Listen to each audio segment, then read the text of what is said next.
हमेशा एक अच्छे बेटे की तरह उनकी सारी बातें मानी, इतने सारे फर्ज निभाए, और देखिए मेरे पिताजी ने मेरे साथ क्या किया। मरते मरते भी वह मुझे गलत बात सिखा गए, और उसका खामियाजा मुझे आज भुगतना हो रहा है, क्योंकि मैंने उनकी सभी बातों को अपने जीवन में उतारा, उनका अनुसरण किया, और देखिए आज मेरे साथ क्या हो गया। मेरा तो पूरा जीवन ही बर्बाद हो गया। मैं अब तक यह नहीं समझ पाया कि मेरे पिताजी ने मेरे साथ ऐसा क्यों किया। क्या मैंने उनके साथ कुछ गलत किया था? इतना कहकर वह साधु के सामने और भी जोर जोर से रोने लगा। तभी वह साधु महाराज उस सेठ के बेटे से कहते हैं, बेटा चुप हो जाओ, पहले मुझे अपनी सारी बात तो बताओ। आखिर तुम्हारे साथ क्या हुआ है? तुम इस तरह से क्यों रो रहे हो? तुम्हारी इस परेशानी का क्या कारण है? उन साधु के इतना कहने पर उस सेठ के बेटे ने पर्ची उन साधु के हाथ में रख दी, जो उसने अपने पिता की मृत्यु के बाद लिख रखी थी, जिसमें उसने अपने पिता की चारों बातें लिखी थी। उन साधु ने पर्ची ली और उसे पढ़ने लगे, और उन्होंने जैसे ही वह पढ़ा वह जोर जोर से हंसने लगे, और वह उस सेठ के बेटे से कहते हैं, तुम कितने मूर्ख हो। तुम्हारे पिता ने तो तुम्हें दुनिया का सारा ज्ञान दे दिया, लेकिन तुम उसे समझ नहीं पाए, तुम उसका सही तरह से पालन नहीं कर पाए, और कहते हो कि तुम्हारे पिता ने तुम्हें गलत राह दिखाई है, तुमने गलत संदेश दिया है। तुम्हारे पिताजी तो तुम्हारी परीक्षा ले रहे थे कि तुम उनकी बातों को समझ पाते हो या नहीं, तुम उनकी बातों का सही मतलब निकाल पाते हो या नहीं। यदि वह चाहते तो इसका मतलब तुम्हें अच्छी तरह से बता सकते थे, लेकिन वह चाहते थे कि तुम इन बातों का मतलब खुद से जानो, खुद से समझो कि इन बातों का क्या अर्थ है। लेकिन अब तो ऐसा प्रतीत होता है कि मानो तुम्हारी बुद्धि बिल्कुल भ्रष्ट हो चुकी है। तुमसे महान मूर्ख मैंने आज तक नहीं देखा। जिसके पास दुनिया का इतना महत्वपूर्ण ज्ञान हो, वह भला इतनी मूर्खता कैसे कर सकता है? तुम्हारे पास कोई ज्ञान नहीं है, तुमने कोई भी ज्ञान अर्जित ही नहीं किया। अगर तुम इन बातों का सही मतलब समझ चुके होते तो तुम भी अपने जीवन में अपने पिता की तरह ही सफल होते, खुश होते, और तुम्हारा जीवन सुखमय तरह से बीत रहा होता। लेकिन तुम इतने मूर्ख हो कि तुमने अपने पिता की बातों का गलत मतलब निकाल लिया। उन बातों के मतलब के बारे में तुमने सोचा तक नहीं। उन्होंने जैसा कहा तुमने वैसा करना शुरू कर दिया। यदि तुम्हें उन बातों का अर्थ नहीं पता चल रहा था तो तुम किसी ज्ञानी से मिल सकते थे, तुम उससे उस बात का मतलब निकाल लेते। लेकिन जैसा तुमने अपने पिता की इन बातों को समझा है, इसका मतलब ऐसा नहीं है। इस पर वह धनवान सेठ का बेटा कहता है, हे गुरुवर, आप क्या कहना चाहते हैं? क्या मैं अपने पिता की बातों को सही नहीं समझ रहा? और वैसे भी इसमें समझने लायक है क्या? उन्होंने तो सब कुछ साफ साफ ही बताया था, और मैंने उन्हें अपने जीवन में उसी तरह से उतार लिया, तो फिर मैंने गलत क्या किया है? इस पर गुरुवर एक बार फिर मुस्कुराने लगे और उस सेठ के बेटे से कहते हैं, बेटा, ये जो बातें लिखी गई हैं, इन बातों के पीछे एक गहरा अर्थ है जिसे तुम समझ नहीं पाए।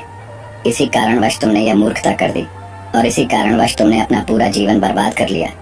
लेकिन अब भी कुछ नहीं गया। अभी भी तुम्हारे पास बहुत समय, यदि तुम चाहो तो अब से मेहनत करके भी तुम अपने जीवन में एक बार फिर से वो खुशहाली व समृद्धि सब कुछ हासिल कर सकते हो। इस पर वह सेठ का बेटा कहता है, ठीक है, कृपया करके मुझे इन चारों बातों का मतलब समझिए। आखिर उन चार बातों का क्या अर्थ है? इस पर साधु सेठ के बेटे को कहते हैं, तुम्हारे पिताजी ने तुमसे कहा था, काम पर छांव में जाना और छांव में आना।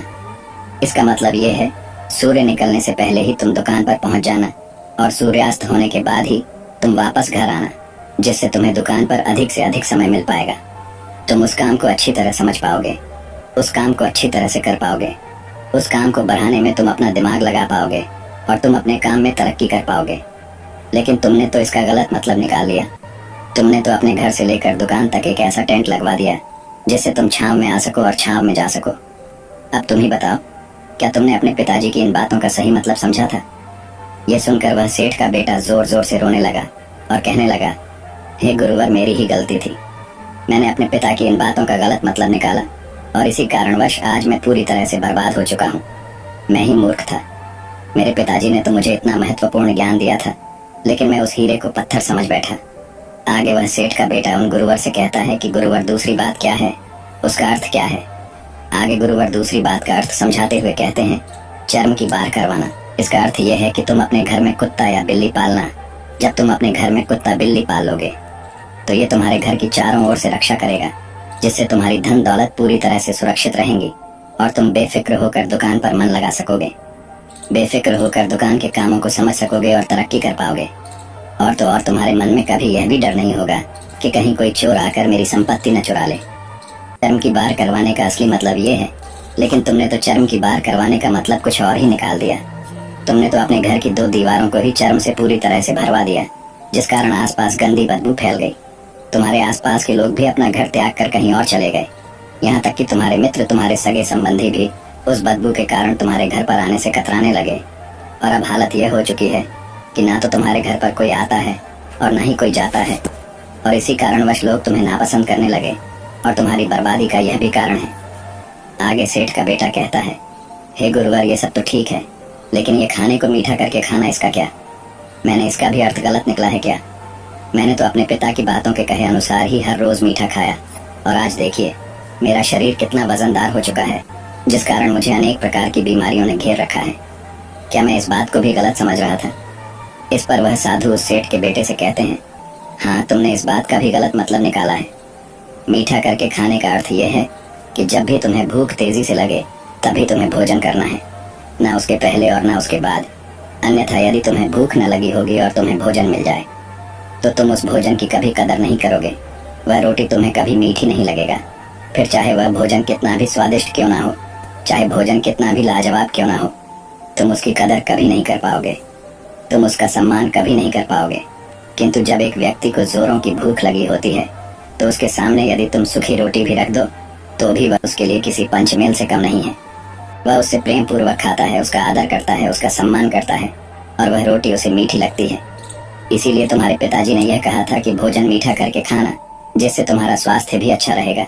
क्योंकि जब एक व्यक्ति को भूख लगी होती है और उस समय पर जब वह भोजन करता है तो वह उसके लिए एक अमृत समान होता है, और वहीं पर जब किसी व्यक्ति को भूख न लगी हो और ऐसे समय पर वह भोजन करता है तो वह उसके लिए विष समान है, वह उसे बहुत नुकसान पहुंचा सकता है। लेकिन तुमने तो इसका भी गलत मतलब निकाला था। तुम हर रोज मीठा खाने लगे, जिस कारण तुम्हारा वजन अधिक होने लगा, और इसी कारणवश तुम्हारे शरीर में अनेक रोग ने अपना घर बना लिया और यह तुम्हें मृत्यु के करीब ले जा रहा था।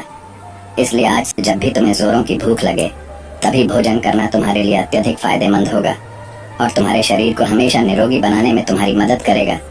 और जब भी भोजन की आवश्यकता ना हो, तुम्हें भूख न लगी हो, ऐसे समय पर भोजन कभी ना करना, यह तुम्हारे लिए बहुत नुकसानदायक साबित होगा। और यही तुम्हारी तीसरी गलती थी, जिस कारण तुम्हारा पूरा जीवन बर्बाद हो रहा था। आगे सेठ का बेटा कहता है, चौथी बात तो बिल्कुल साफ लिखी गई है, अपनी पत्नी को हमेशा बांध कर रखना, तो इसका अर्थ भी कुछ और है। क्या मैंने इसका भी गलत मतलब निकाला है? इस पर साधु कहते हैं, हाँ बेटा, अपनी पत्नी को बांध कर